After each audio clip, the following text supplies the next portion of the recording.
Chapter 20. The King and the Towel. The next morning, Wolfe was given his instructions. Having grown fond of young Haldor, he was excited to take on the task. He and Bjorn had proven to be wise advisers on many occasions.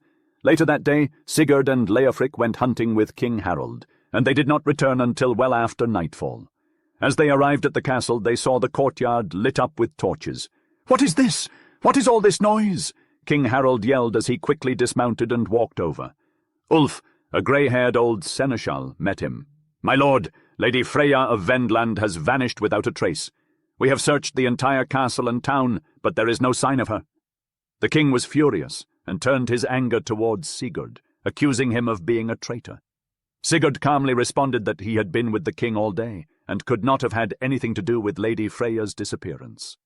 Harold's anger quickly subsided after Sigurd's response, and he apologized for his behavior. He asked if his men could search the ships, believing Lady Freya may have fled on one of them, seeking refuge with Lady Sigrid. Sigurd and Leofric accepted without hesitation. However, when Sigurd retired for the night, there was still no sign of Lady Freya. The following morning, Sigurd bid farewell to King Harold, who was preoccupied with Lady Freya's flight, and offered no resistance to his departure. It was an emotional farewell between Sigurd and his young Saxon friends, Leofric and Sigrid. The two of them stood on the deck of the crane until the very end, their eyes filled with tears. Leofric's last words were, "Be sure to visit us in England next year. We will look for you in the summer at Lincoln." Sigurd promised to visit if possible, and the three friends parted ways. As the crane sailed away from the harbour, Sigurd's final glimpse was of Sigrid standing on the forecastle of the Snake, waving her scarf in farewell. "After we leave this place, where do we find Wolfe and Lady Freya?" Sigurd asked Bjorn as they departed. About 20 miles north was Haldor, and a man was sent with him to guide them to a river mouth where they could lie low without harm. Shortly after noon, Bjorn carefully steered the crane towards the land, keeping it near the shore. After 30 minutes, the cutter dashed out as they passed. "Yippee!" shouted Sigurd as Freya clambered up the side. "Well done, Wolfe! King Harold had no clue where his ward had disappeared." "And now, King Thorstein!" Freya exclaimed gleefully as Wolfe carried Sigrid's chest into the cabin and she vanished. However, it was several days before they saw the king because Moster was far up the Norwegian coast. They first saw the high cliffs of Agdir and then sailed alongside the coast heading north. On their journey, they passed Hildirun Bay, but did not enter because the location reminded Sigurd of poignant memories. "Have you seen Vidar?" he asked Freya as they watched the hairy islands hurry past. "Oh, yes," she exclaimed. "How could we have forgotten to talk about him earlier? He came to visit me last spring, and just think, Sigurd, he's married." Sigurd let out a gasp of surprise, and Freya went on.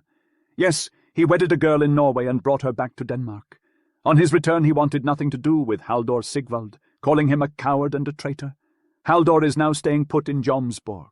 Vidar himself is in the south of Denmark, where his father owned some castles."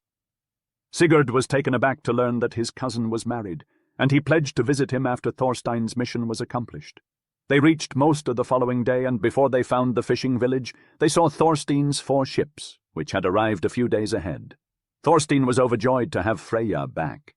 "It seems you've returned to your friend Ollie," he chuckled, "and this time Ollie isn't going to let you leave quickly." Sigurd told the story of Freya's escape, and the king praised his Haldor for acting sagely.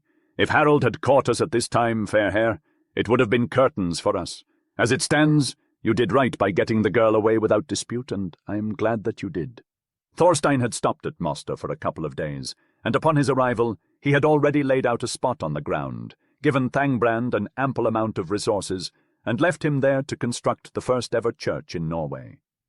Thorstein sailed up north, taking advantage of the wind, following along the coast, but steering clear of the vast number of islands that were scattered near the shoreline. Whenever the wind wasn't in his favour, he would take refuge at the furthest island from the mainland, making sure that Haldor Ragnvald wouldn't hear of his arrival.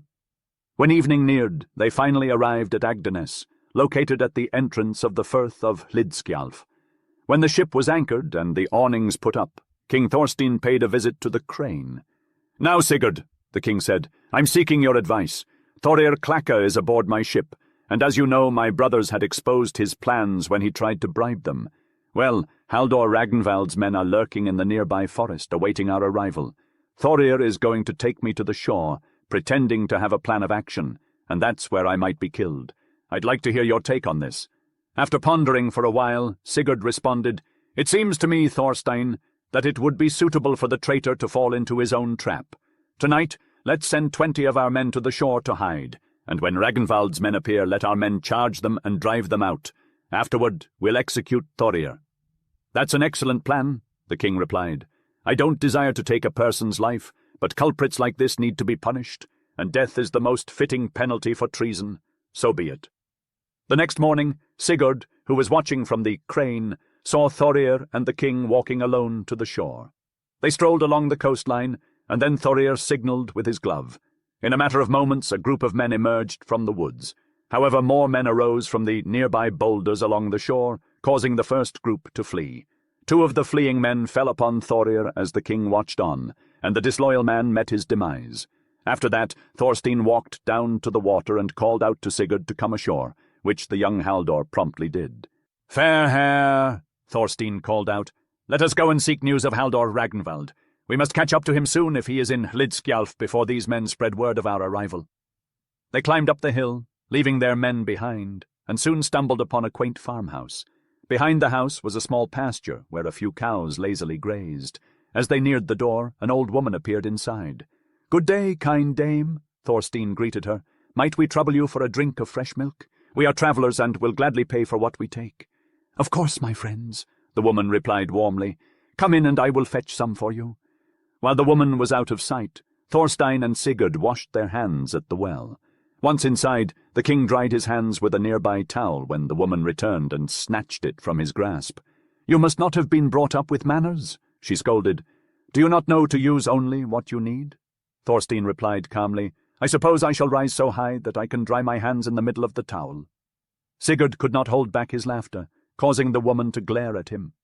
After finishing their milk and paying the woman, Thorstein asked, "Do you happen to know where Haldor Ragnvald is?" "Last night my son told me he was in hiding," replied the woman. "In hiding?" Thorstein was taken aback. "Why is that?" "Where have you been?" she asked incredulously.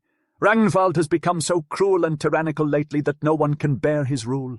Just 2 days ago, the Bonders rose up against him under Orm Lugg because of his outrageous demands in Gauladale. They separated him from his ships and forced him into the forest, and no one knows where he went. My son said that they were going to search for him at Thora of Rimmel's abode, as she is a relative of the Jarl's." Thorstein and Sigurd exchanged knowing looks. They had their next destination. "Oh, my!" exclaimed the king, rushing back to the ships. "Do you not believe that the heavens are on my side, fair hair? I arrive in Norway just when Ragnvald has pushed the peasants to rebel. He is now cut off from his troops and vessels, lurking in the woods, and most likely dead by now. Hurry, let us cross the firth and make our way to Gauladale." With swift urgency, they relayed the news to the other ships and set sail towards Gauladale, steering their ships briskly across the firth of Hlidskjalf. Chapter 21. The Death of Ragnvald. "My friends," declared Thorstein in a serious tone, "Haldor Ragnvald has met his fate, and I doubt Haldor Eirik will have the courage to challenge us. Soon the General Assembly will convene, and I believe that the people will choose me to be their king. It is my belief that only through the assistance of God was Ragnvald so easily defeated.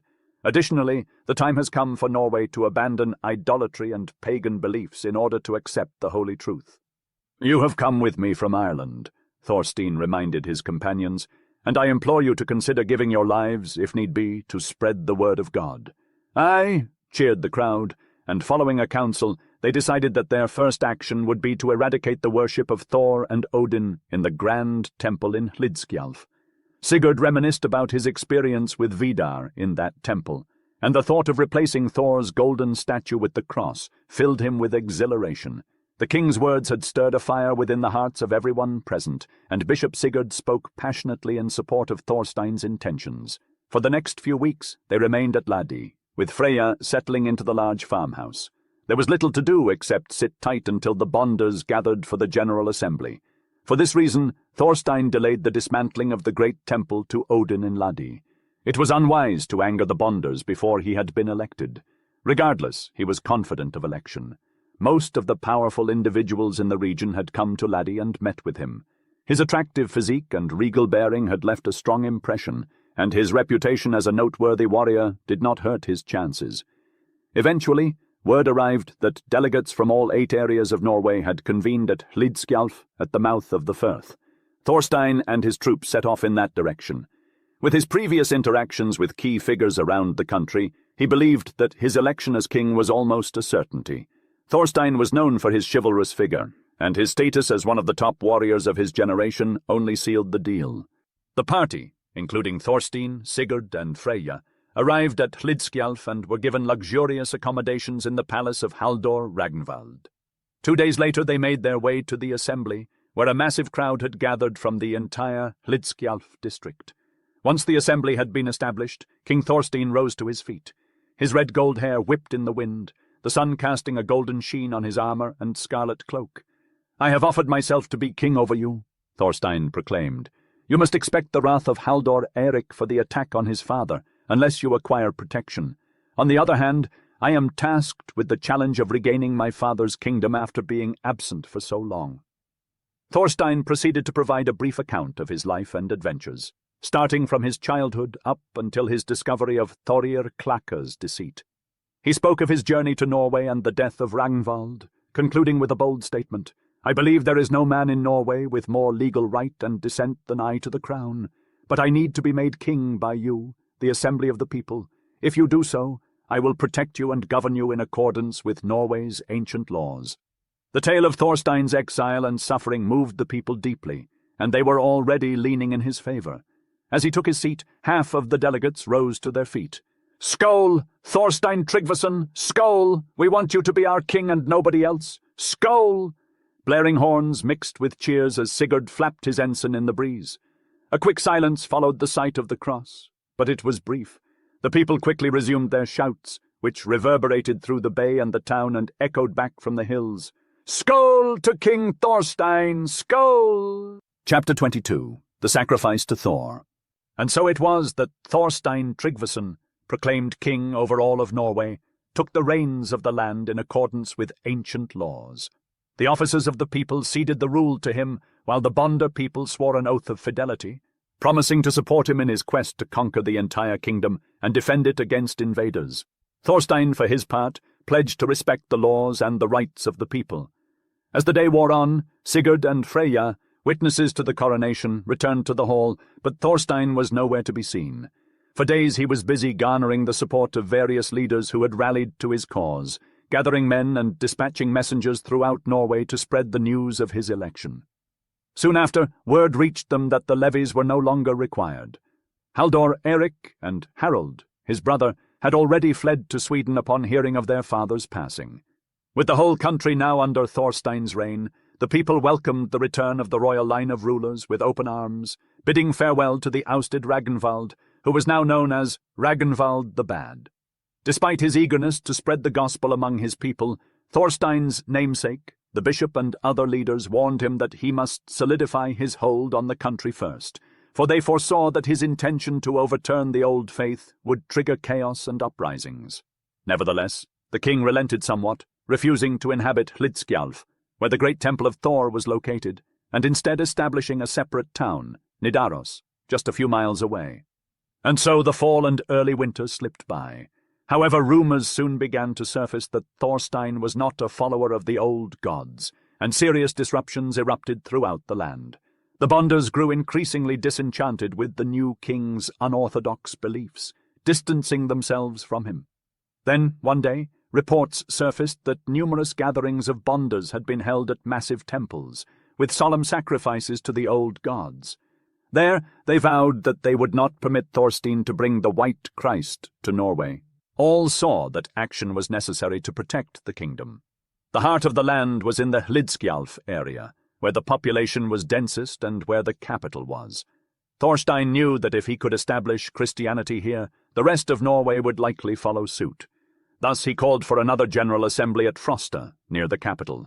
However, on the way the Bonders intercepted his messengers and replaced the call for the meeting with a war arrow. At the assembly, he found himself surrounded by a huge host of armed, angry chiefs. Thorstein, accompanied only by Sigurd and a few men, knew he was trapped, but he endeavored to placate the assembly on the first day. When he mentioned Christianity, Several leaders objected and forbade him from speaking about religion that day. Sigurd, sensing the hostility in the air, conferred with Thorstein in their tent that night. "I have a plan," he said, "that might save us from further trouble." "What is it?" exclaimed Thorstein. "I'm at my wit's end." Sigurd shared his plan at length that night. The next morning, Thorstein stood before the assembly and gave a brief speech. "Let us honor the compact we made before," he said, "to strengthen and support each other. To that end, I will attend your great sacrifice 2 weeks from now at the temple in Hlidskjalf. Afterward, we will consult on the faith we will hold, and agree to stay with our chosen faith." The bonders cheered, thinking that Thorstein was conceding. Thus the other matters for which the assembly had been convened passed peacefully. When Thorstein returned to Nidaros, a town he founded, several men from Iceland were baptized shortly after Yuletide. Many traders and others who remained through the winter at Thorstein's court also received baptism.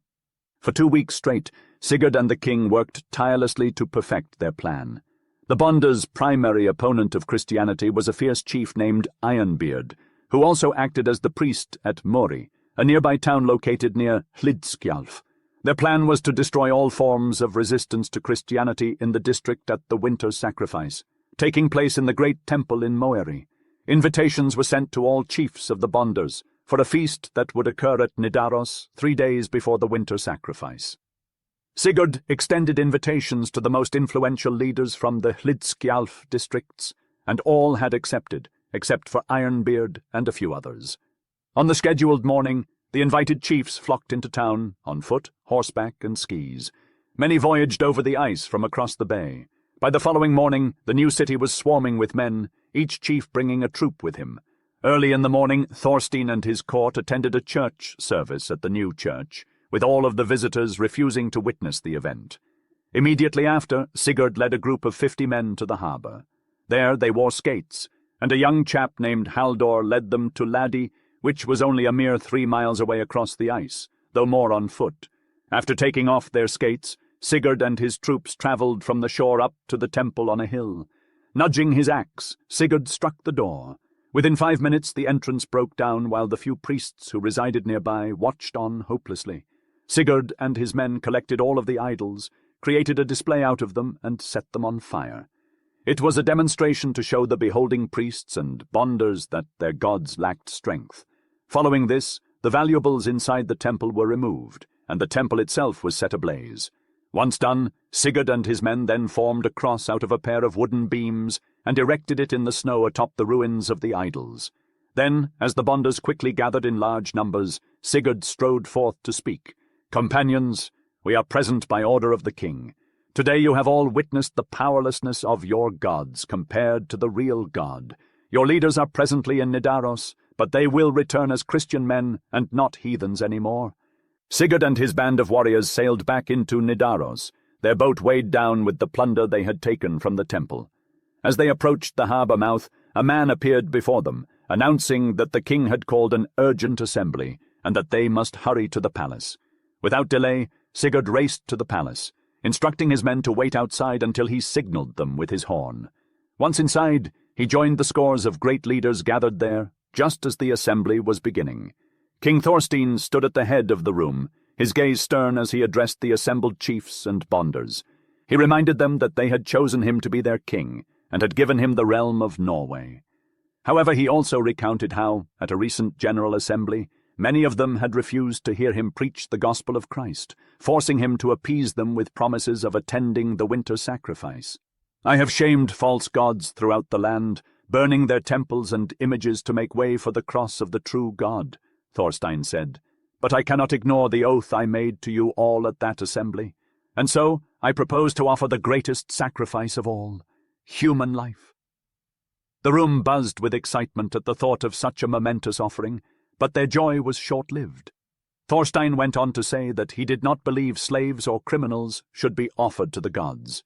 Instead, he suggested that the gods would be appeased by the blood of noble men, great chiefs and powerful bonders. "Since you have refused to release me from my oath," Thorstein continued, "I must proceed with the sacrifice. We must do our best to appease the gods so that they may favor us. Am I right?" A doubtful murmuring arose from the gathered men, unsure of what the king meant. They looked to Thorstein, handsome and unyielding, waiting for him to clarify his intentions. "So," he began, his voice echoing across the great hall, "I shall make a sacrifice of such magnitude that it will go down in history as the greatest ever made to appease the gods. You must be eager for their favor and blessings, and so I have chosen you, Ormlug, Asbjorn of Ornus, Sturkar of Gimsa, and Kar of Greiting, to be offered on the high altar of Thor at Thrandheim. And once this has been accomplished, I will then choose 6 other men, the most honorable and esteemed in this district, to be sacrificed as well. For it is through these sacrifices that the gods will send us bountiful harvests and everlasting peace."